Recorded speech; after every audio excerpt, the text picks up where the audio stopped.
मोदी जी दिल में आते हैं, किसी की नज़र में आते हैं, लेकिन समझ में बहुत कम लोगों को आते हैं। और ये बहुत बड़ी प्रॉब्लम है बहुत बड़े इकोसिस्टम के साथ, क्योंकि वो कांग्रेस की बनाई हुई नीतियों के हिसाब से क्वालिफाई नहीं करते, वो अमेरिका के बनाए हुए स्टैंडर्ड के हिसाब से क्वालिफाई नहीं करते, वो चाइना और रशिया की पॉलिसीज़ के हिसाब से क्वालिफाई नहीं करते, कंप्लाई नहीं करते। और ये एक बहुत बड़ा दर्द है इकोसिस्टम को कि इस आदमी का करे तो करे क्या, क्योंकि वो एक नया बेंचमार्क लिखते हैं, भारत फर्स्ट की पॉलिसी पे हमेशा चलते हैं और हमेशा अपने ऑपोजिशन को, चाहे वो देश के अंदर हो या देश के बाहर, सरप्राइज करते हैं।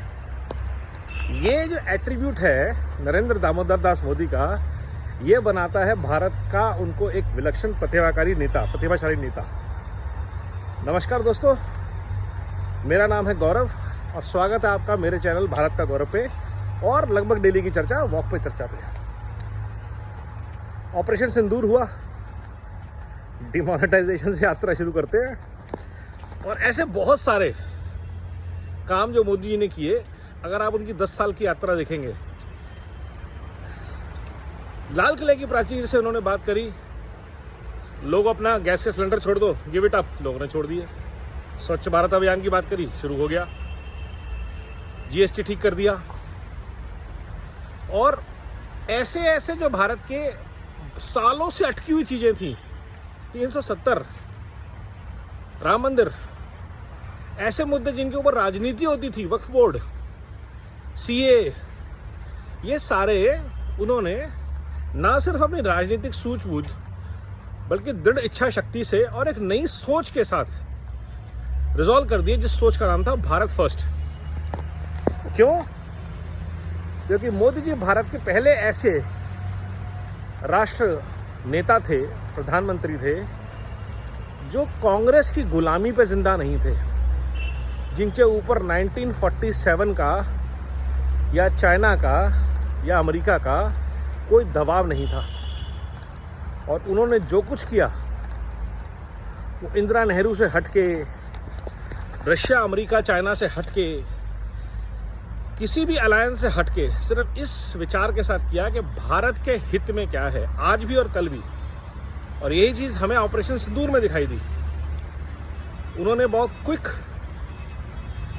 एक्शन लिया, सोच समझ के। 10 दिन लिए, लेकिन जब एक्शन लिया तो इतना सॉफ्ट, इतना स्विफ्ट था, इतना शार्प था, इतना फोकस था कि 4 दिन के अंदर game over.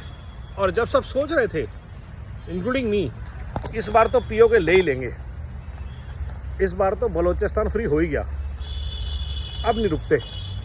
And he stops. Why he stops? Because he understands कि war when you win a war you might lose business. Ultimately देश चलेगा जब देश का धंधा, व्यापार, बिजनेस, रोजगार, कारोबार आगे बढ़ेगा।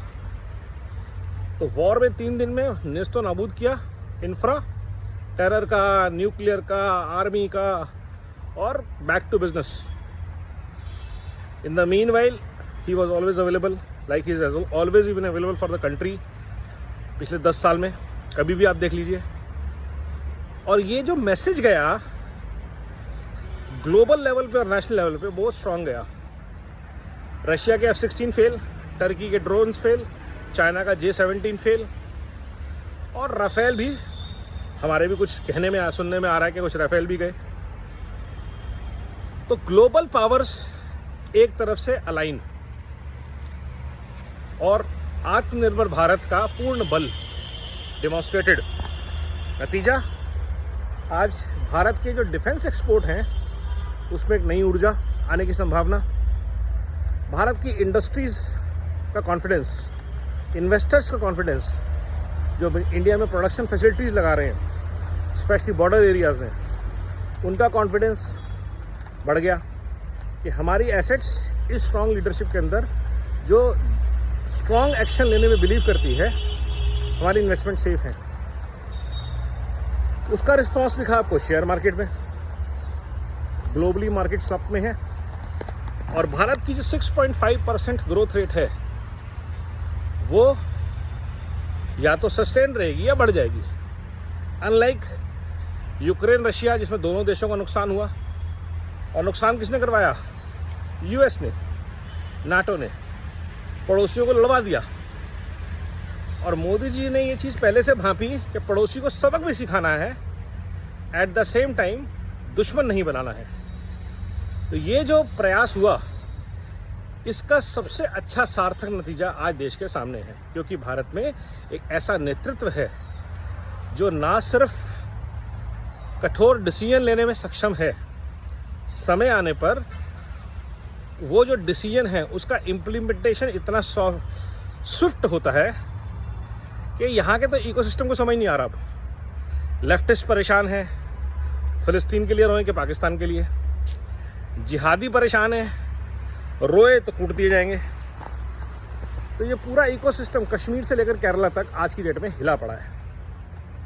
अब वो अच्छा, फंडिंग रुक गई यूएस से, तो वैसे ही इनके बुरे हाल है। एनजीओज़ को पैसे नहीं मिल रहे, और वो पीआईएल कैसे डालें, अब वो आंदोलन कैसे चलाएं। किसान आंदोलन दोबारा शुरू करने की कोशिश की जाएगी। इसके बाद राहुल गांधी दोबारा आएंगे मैदान में, वो सब चीज़ें चलती रहेंगी। संसद में होना चाहिए, और संसद में गायब हो जाते हैं ये लोग जब प्रश्न होते हैं, जब सवाल होते हैं, एड्रेस होता है। तो इन ऑल ऑपरेशन सिंदूर पिछले 10 साल में लिए गए कुछ बहुत ही अच्छे डिसीजंस की कड़ी में एक और डिसीजन है, एक्शन है। ऐसे ही एक्शन इंडिया को ग्लोबल लेवल पे और इंडिया के अंदर अभी बहुत सारे लेने हैं। जैसे कि मैं बार बार बोलता हूँ, भ्रष्टाचार पे एक बहुत ज़बरदस्त एक्शन होना चाहिए, जनसंख्या नियंत्रण पर एक बहुत अच्छा एक्शन होना चाहिए जिसके लॉन्ग टर्म कॉन्सिक्वेंसेस होने चाहिए, और भारत को सेफ बनाने के लिए जो भारत में इलीगल इमिग्रेंट्स हैं उनकी निशानदेही होके उनको वापस भेजने की प्रयास बहुत तेज़ी से शुरू होने चाहिए। लेकिन हाल फिलहाल 2029 तक भारत बहुत अच्छे हाथों में है।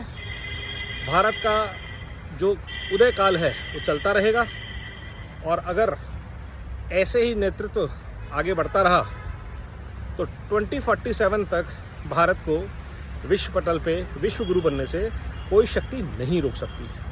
ऐसा मेरा दृढ़ विश्वास है, जैसा कि करोड़ों भारतवासियों का है। तो जुड़े रहिए ऐसे सार्थक प्रयासों से, और सब्सक्राइब कीजिए मेरा चैनल भारत का गौरव, जिसमें हम भारत के गौरवशाली ग्रोथ की बात करेंगे, इतिहास की बात करेंगे, डिसीजंस की बात करेंगे, परिणामों की बात करते हैं। नमो भारत, वंदे मातरम, जय हिंद।